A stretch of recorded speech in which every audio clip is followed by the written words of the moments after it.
All right. Well, first thing I'd like to say is, after that, we get anyone to come out. This is supposed to be community building. My name is James Allen Jr. I'm a United States Navy retired. And I've lived here in San Luis for 21 years. My concern is that the people here are involved in what happens to them. When we lack to be involved in what happens to us, we are the cause of our own problems. Problems meaning not knowing what this is, what that is, why we're paying more, why we're paying less. We need to stand up and go and become knowledgeable of the fact that our public, what we put into it is what we're going to get out of it. And the fact that we had a vote of less than 11.66% here in San Luis either says that nobody cares. And I would hope that it's not the case. But, you know, it's very disheartening. And I kind of understand what the folks that are currently in council are possibly going through. And that it really disturbs me. And I just say, I don't give up on the first pitch. I'll give it another shot.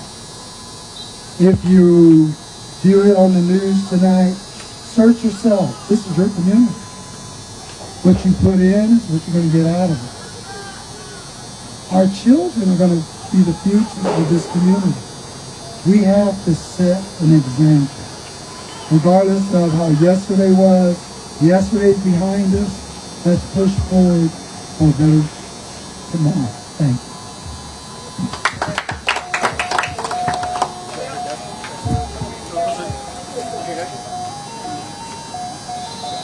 Hi guys, hola, soy Saul Rosales. I am a resident here in San Luis, Arizona. I am running for city council. I'm 25, and I have deep love and admiration for the city. Being from here, growing up here, along with all you guys, right? But there is a lot of things that San Luis does need, like our police department, our fire department, our parks. So there's what else? Infrastructure, funding. There's a lot of things that our city needs, and I think for the size that we are, we should be in a better place. But I understand that it's not that easy, and it is a process. So I'm here to help out in any way that I can. I don't know everything, but I'm here to learn from people who are already on council, like Luis here, and just here to be support or a tool for the city to use, or the citizens to use. So yeah.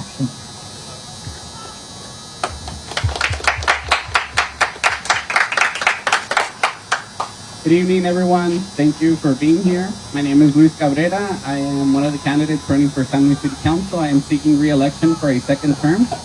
I have been serving in the San Luis City Council since December of 2020. In the last 3.5 years, I've had the pleasure of serving as vice mayor, joining multiple boards across Yuma County, advocating for education, public services, healthcare as well, not only for San Luis, but for all Yuma County as a whole.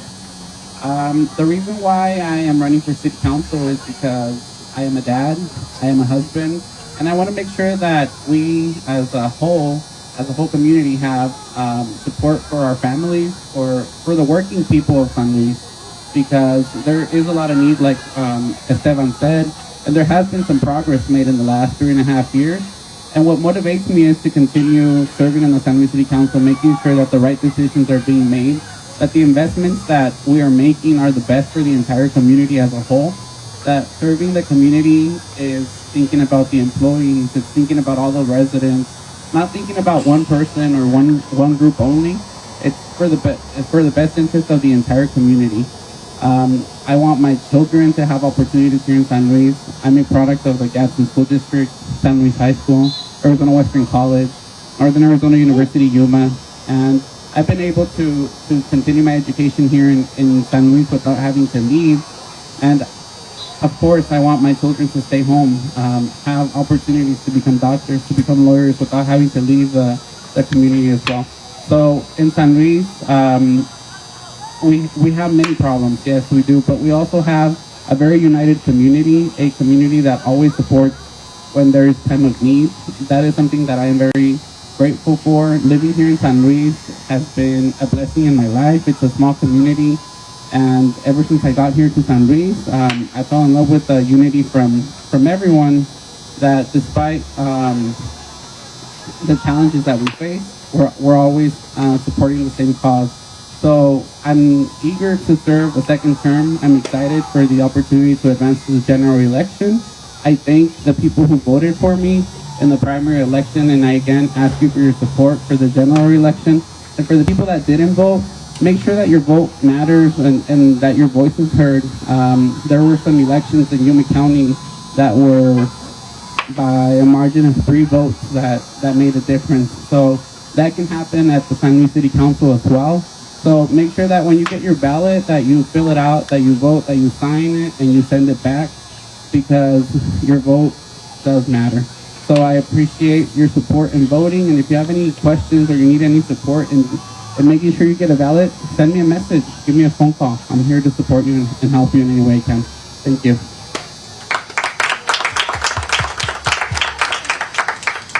Okay, last but not least, we have Candel here.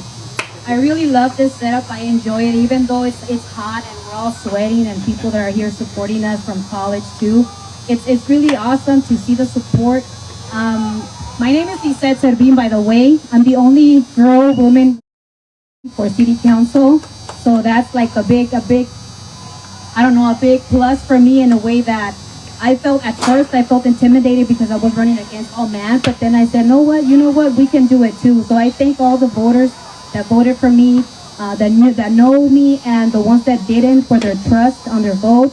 And the reason I'm running for city council is because I love my community. I love where I am right now.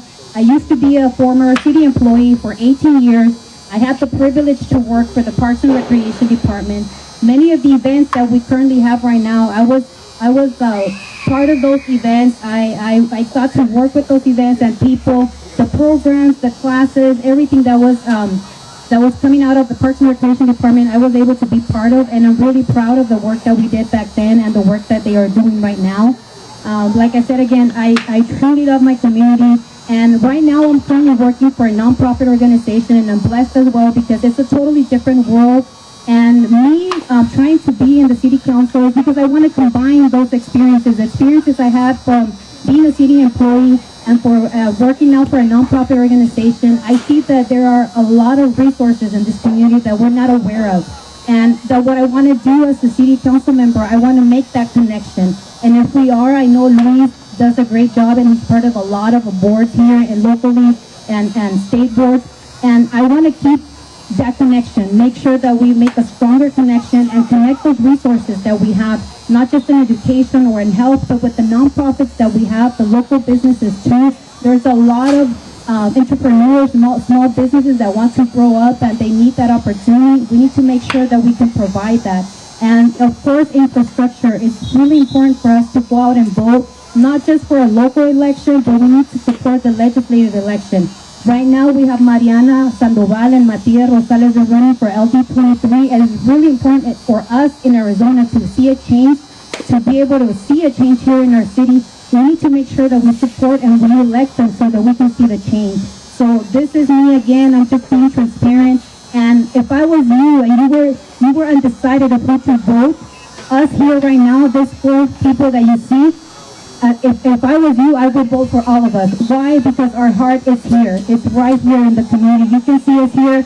We're sweating. We're talking with each other, and we're chatting, and we're having a great time. And this is what we need. We need connection, and we need the community to know us how we are, transparent as we're doing right now. Right, James? And thank you for James, because he put all this together. It's hard work, and we appreciate you for that, James. Thank you so much. With all that being said, I know we have a few people maybe right here tonight that question or anything. Nothing is an uncharted question. If you have that question, this is your opportunity. Saying the mom down the other end, if you have a question about anything, you can go forward. We're happy that you did take the time. It really means a lot. The biggest thing I'd like to see, people that are out there, I want you to vote. It only takes a very short period of time. If you want to vote absent ballot, if you want to go all the way to Yuma and drop it off to the recorder's office, please vote. Exercise your right. Third world countries, they have dictators. They have other means of getting the people in power. And you're stuck with them because it's basically whoever's at the top will be there until he dies. But you got a chance. Please vote. Questions, preguntas, español, inglés, francés. Allá el señor italiano, portugués. A ver, señor, una pregunta. Okay, so I get a question for all of you guys. And this is coming from the students that we work at the high school and also the students that we work with at AWC. What are your plans in regards to increasing the opportunities for jobs for the youth?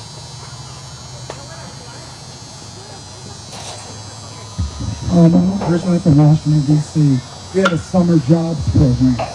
What I would consider here in San Luis, with the amount of field work, other occupations coming, or private businesses, proposing to those businesses to, when our students are in their junior year of high school, to take them on for maybe a 2 to 3 week program. The other thing is, in the senior year, taking them for a longer period of time, like if they're finished their credits for school, allow them to work with a profession. This might be, they might not be fitted to go to college. They might be better at a more specific trade, carpentry. They could be a plumber. They could be welders. The sky is the limit. It's not, to do nothing is to do nothing at all. But to try the things that are before you, you're going to find your niche. I was blessed to be in the military for 21 years. My area, I was a dental technician. Before I joined the military, I was a visual artist, okay, in high school. So I know these programs will work in San Luis. I think in the education system, we're over-testing our students too. I noticed with my daughter, for at least 2.5 months, they were all in testing. Well, the only problem with that is that's classroom time lost. We're justifying making prisons here, but we're not justifying getting more doctors, nurses, teachers, police officers, people that build up the community. And we need to push that back to our students. We need more of the parents to step into the role on the PTOs. We need them to step into the roles at the high school level. Fentanyl occurs because there's nobody on the watch. There's no parents there. Our high school here is overloaded, busting at the seams.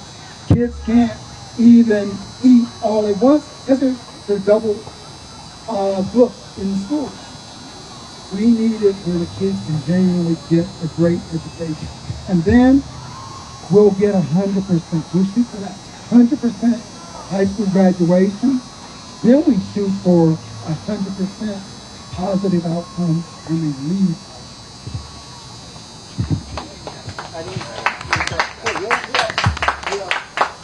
So this is a great question because recently I had the opportunity to attend a boot camp on the Inflation Reduction Act, it's EPA, and And we hear that more than 70 million or more money is being deployed to everybody, like to the United States, and especially to the border communities. We expect a lot of money coming in. But one of the things that I learned in this boot camp is that there's a shortage in labor, right? We need people to work. There's a lot of money coming in, but we don't have people to do those jobs. And this is important when I was talking right now about connections, about connecting the community to the resources that we have. Where I work right now, I work at Comité de Bienestar, and we build homes, and building homes is the heart of the organization. And right now we can see how many people are buying houses, but we cannot build those houses as that demand comes in. We have a waiting list of 50, 60 houses out there. People are waiting to build their houses, but then the labor, we have a shortage in labor. The same subcontractors that are building our houses are building for another contractor, another developer, and another developer. So we need resources, and we need college students, high school students, the opportunity to work. Like James was saying right now, we need to open those doors and make sure, because there's money coming in, but we need to prepare our youth, we need to prepare our community for that money. When the money comes, we need to be ready. I have a high school student, a son. He's a senior, and he's like, "Mom, I wanna go to college, and I wanna go into this 2-year degree to get something in construction." We were talking about this afternoon, and I said, yes, you need to go into that because there's money coming into the community. These are the things that we don't know, but we have to make sure that we connect our community, our people, to those resources. And it's really important because money is coming in, and there will be a lot of job opportunities for the youth coming in, but we need to prepare that generation.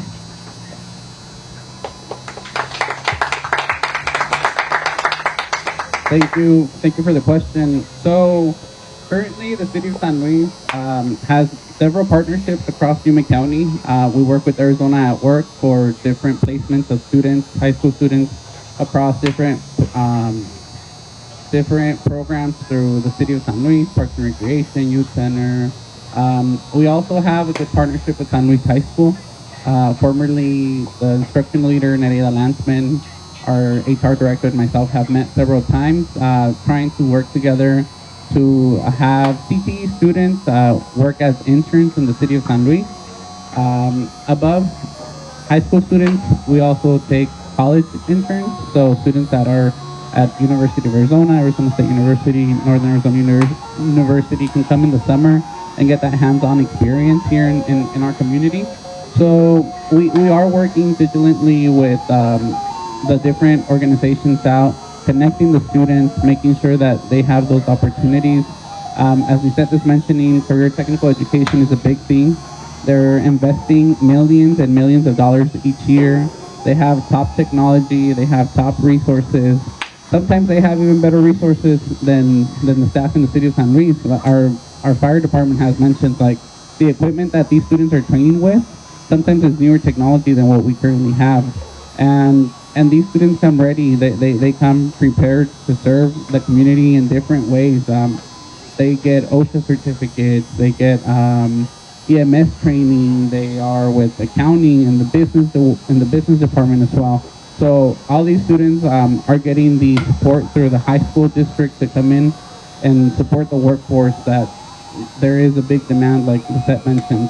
The city of San Luis is proud to sponsor and support all these different organizations, not only San Luis High School, but we also work or have worked in the past with Pep Tech, the Youth Build program, because some students need a different alternate form of high school. And we also have Pep Tech High School that has a new facility, and we look forward to building those partnerships with them as well. Additionally, we have worked with Arizona Western College for students, the Business Development Center, different programs that they offer, so we can make it available for our community. And these things,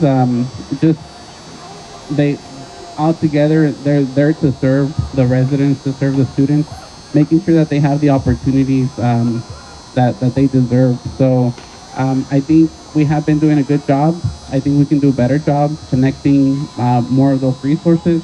And then on top of employment also, starting up a student government association or like a elected officials club or something that they work with the municipal government at the high school and the city level, so they can share with high school students what is happening at the city council, what is happening at the city of San Luis, because not all the time are students informed of what's going on. So it is a work in progress. We have some programs implemented, but we can definitely improve. Thank you. That's hard to follow up. You guys said everything I want to say. No, but to be serious, San Luis, as we know, all know that it is growing bastante, and I work with people every day. I'm a realtor, so I sell houses and I talk to different people. I also work with Comité de Bienestar selling their houses, and so I know what people do. And myself, at my age, I see all my friends moving to Phoenix.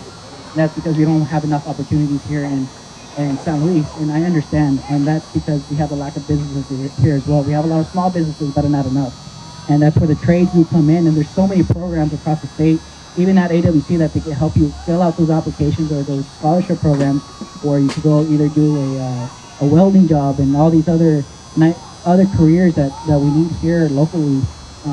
I do property management as well, and knowing that we're getting a lot of people from North Carolina, Illinois, coming here to San Luis to work these physical labor jobs, and our own residents don't want to work them either. Not that they don't want to, but they feel like they don't have the opportunity to do it because they don't know how to apply. And that's why we have great programs like from AWC at the high school, or ANF program, or Comité de Bienestar, who even helps out with careers as well.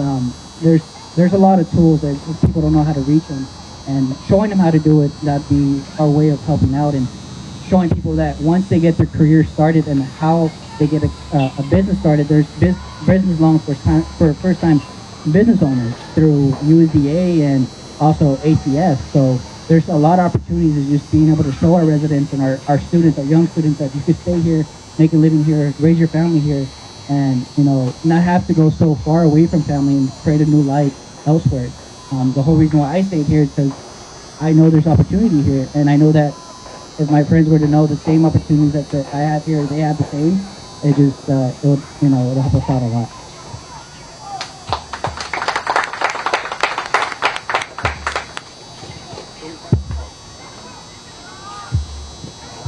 Finally emceeing, huh? Finally tonight. Thank you. I want to commend all of you for being here today. I really do. It got nice, huh? The weather's nicer now. No, the wind started blowing. That's nice. My name is Omar Heredia, and I was invited by James to MC. Unfortunately, we changed the format, but it's still working out. I love it. And again, I commend all of you for being here today.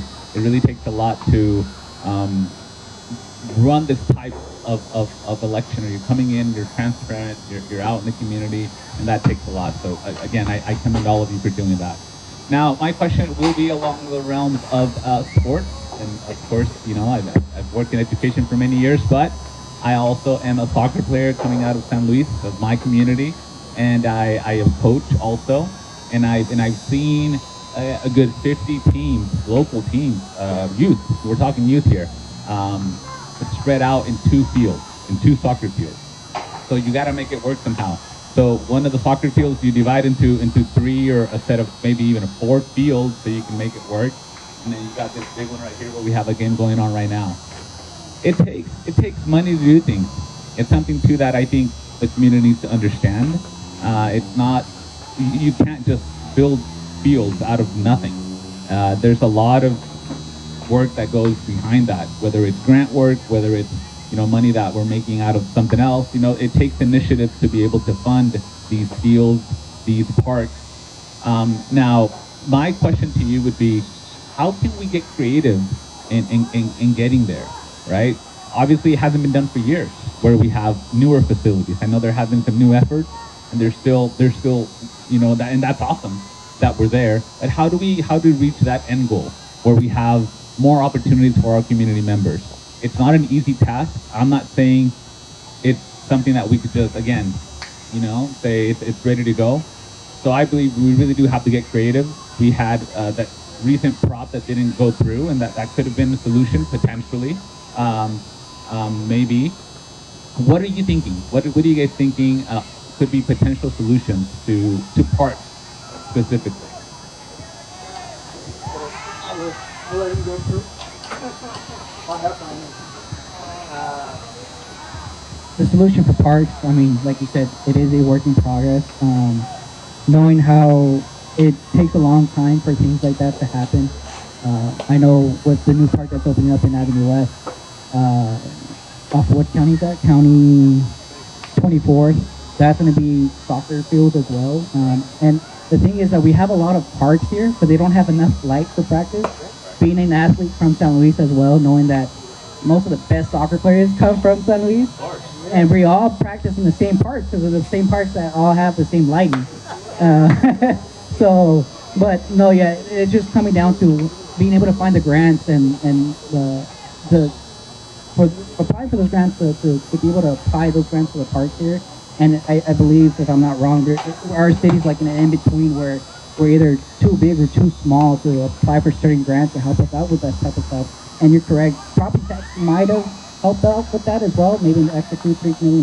But again, that's on our residents, and if that's something that they don't want, they don't have to. They don't, you know, it's kind of hard to explain that part. But yeah, there's a lot of opportunities for us to do that. It does take a lot of time.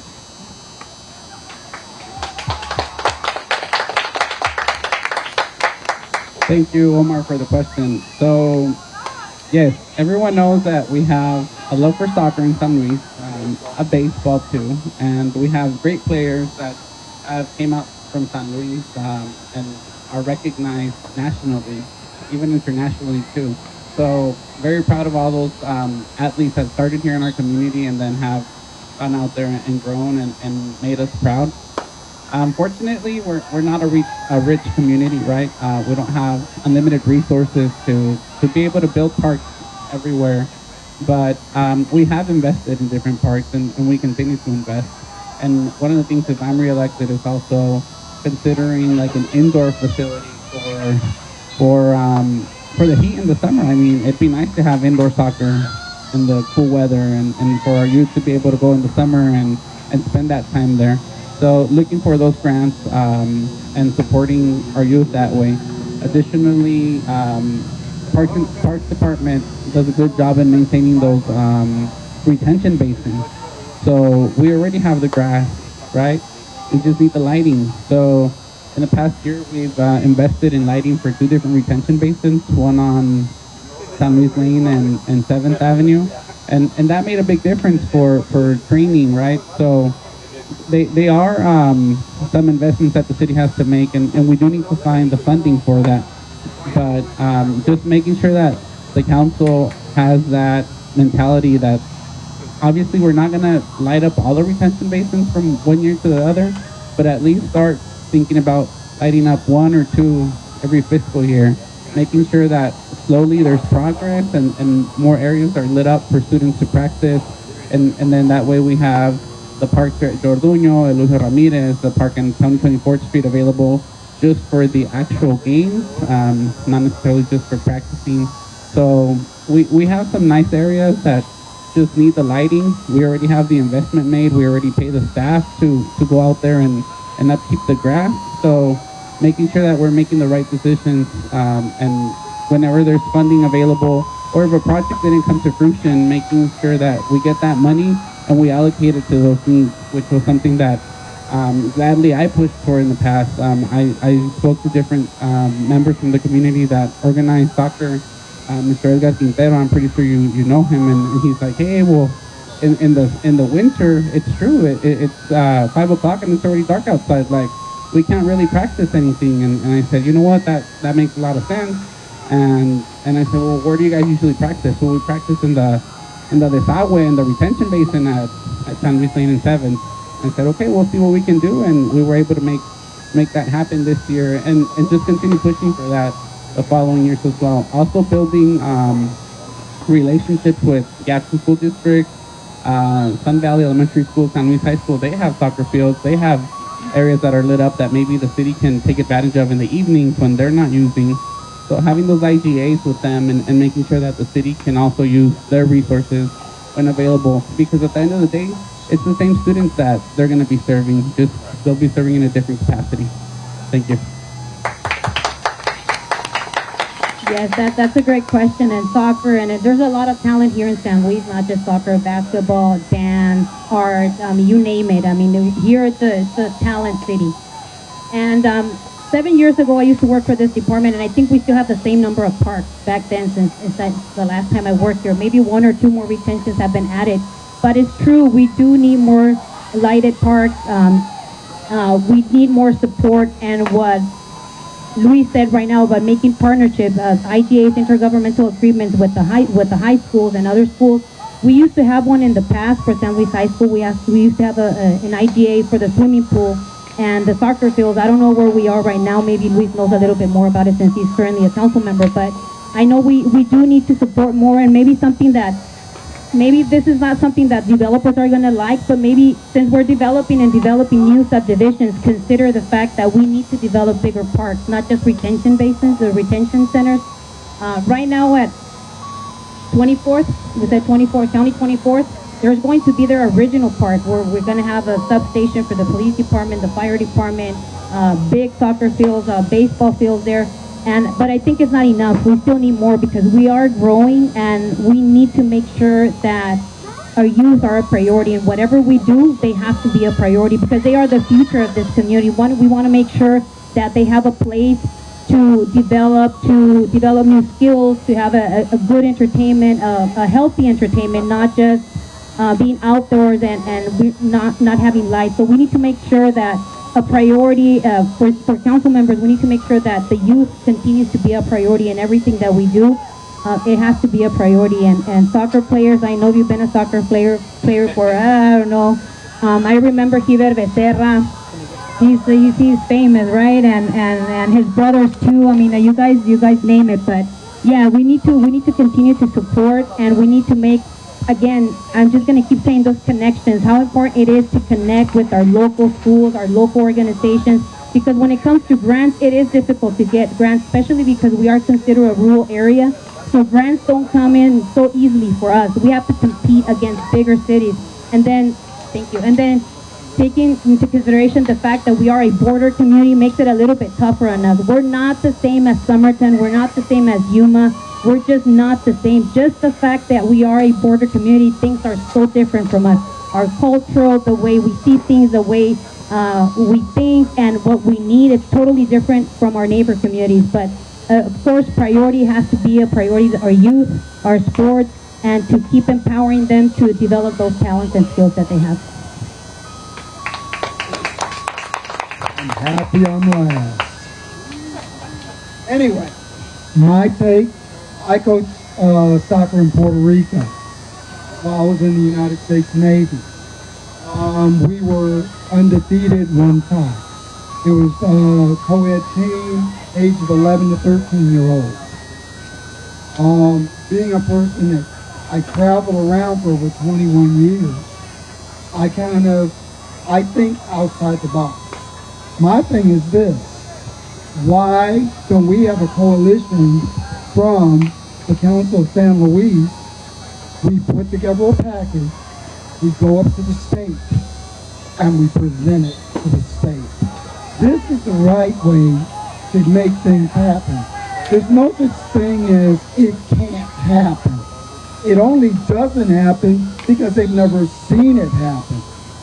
The other point is, we need a type of exercise facility. We could do with a tent enclosure in some of these retentions. You can build a tent retention, a tent around it, 8 feet in. It's not going to be as expensive as building a total hard structure. The neat thing, the kids can play in there at any particular time. It's controlled environment. The other thing we could add to that, besides the sports, if tutoring needs to be done, it can be done under the tent. The kids in the summer, rather than being incarcerated in their living room and obesity running rampant and diabetes overtaking us, we can retrieve back the health of our community. We could have a walk around track inside it. These things, they're not impossible. That's why it's important to have an open mind as to change. Change is good, but change frightens the hell out of people. Because the minute you say, let's try to do it this way, you normally will get every gun cocked back and aimed at you. Instead of taking it from the standpoint that if it hadn't been tried before, give it a shot. What's the worst case scenario? It didn't work. We go to something else. We keep banging, banging, banging, banging until we get what we want. We don't go away. We be persistent.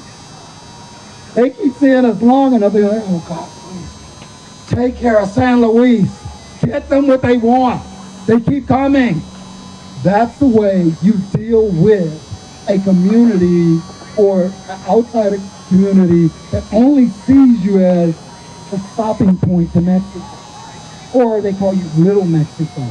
Or they, oh, that's good. They're doing that in San Luis.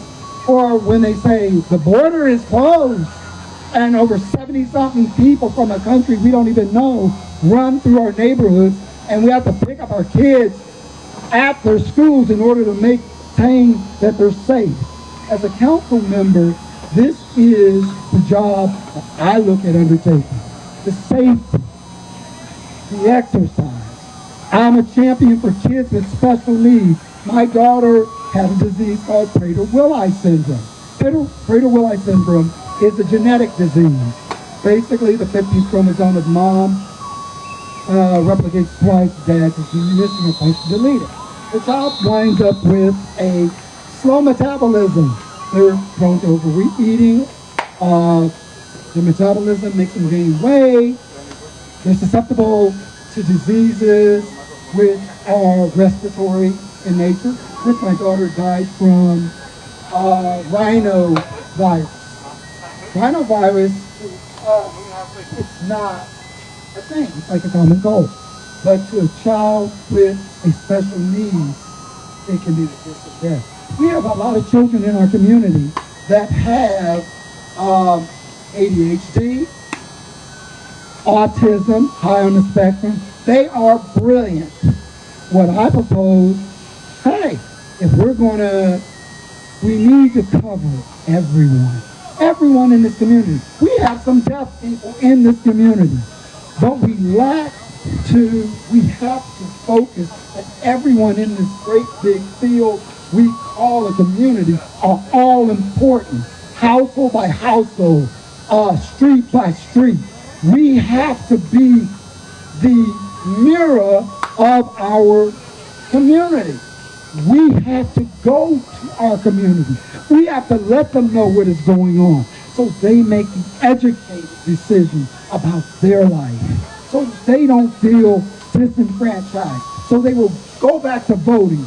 They will get involved, and then the pressure is taken off of the council members.